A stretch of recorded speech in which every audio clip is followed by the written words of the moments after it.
America is the fattest non-island nation on the planet. Nearly 75% of all Americans are overweight or obese, with roughly 41% of that 75% being obese. A large contribution to weight gain in America is none other than fast food. Now, all of this doesn't come as nearly as a surprise as it should be. It doesn't come as a shock to me because I'm overweight. But what if I told you that one man saw the rise of this crisis nearly 22 years before today? A man so crazy to question corporate fast food that it nearly costed him his life. In order to discover this man's journey, we're gonna have to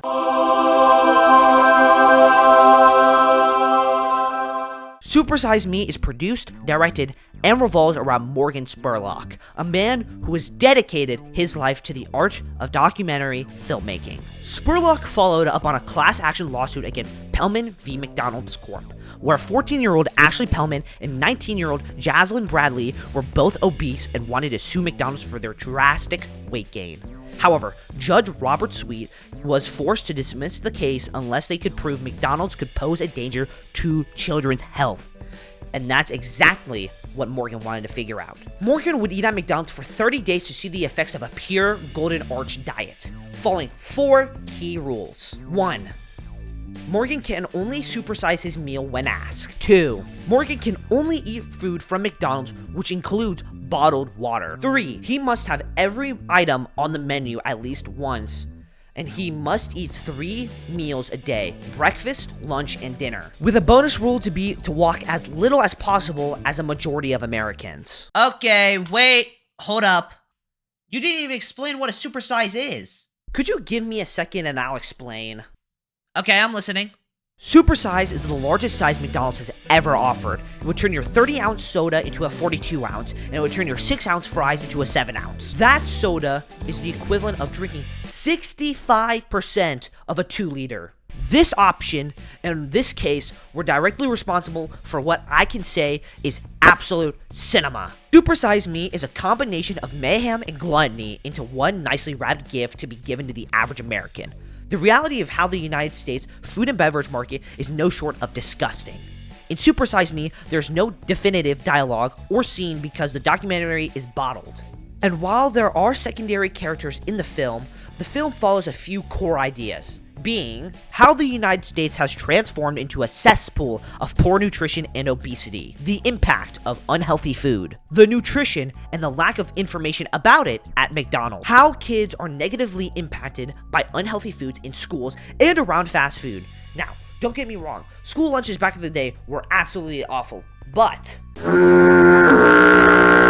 and finally, how one could get addicted to fast food. These ideas are where they change the scenery, the topics of discussion, and the guest appearances to make sense to Spurlock's journey. I was actually surprised by the amount of guests Spurlock was able to secure in the film. Key principles of how fast food affects the American life and how McDonald's has been able to get away from their responsibilities are reinforced by the guests. There are tons of appearances from citizens around the United States to health professionals and food enthusiasts, such as Donald Gorski, who to this day has eaten over 36,000 Big Macs, John Robbins, and none other than Jared Fogle.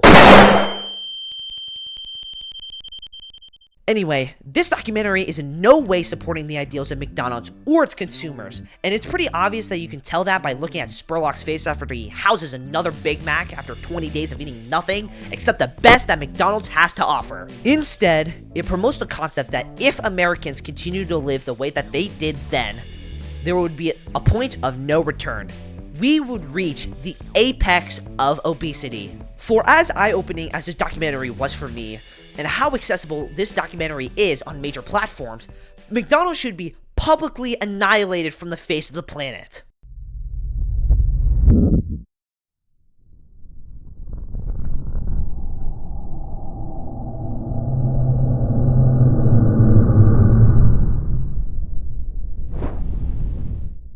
If you were to look around today, you'd still see McDonald's standing.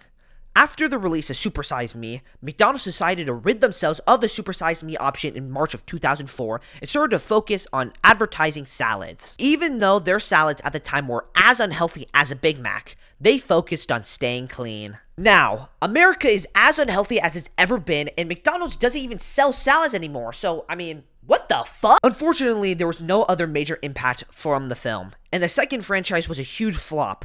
But I can safely say that nearly every American knows that fast food isn't good for you. However, we couldn't care less. Quite frankly, I'm not busy with anything other than finishing off these Big Macs and Filet-O-Fishes. Well, let me be clear. When I say that you haven't been watching the video, Donald, that isn't good for you. Shut up, Obama. I don't care. They're huge, and that's all that matters. I can tell. You're not even campaigning anymore. What do you care? So why don't you go back to bombing the Middle East? Donald, isn't that what you're doing right now?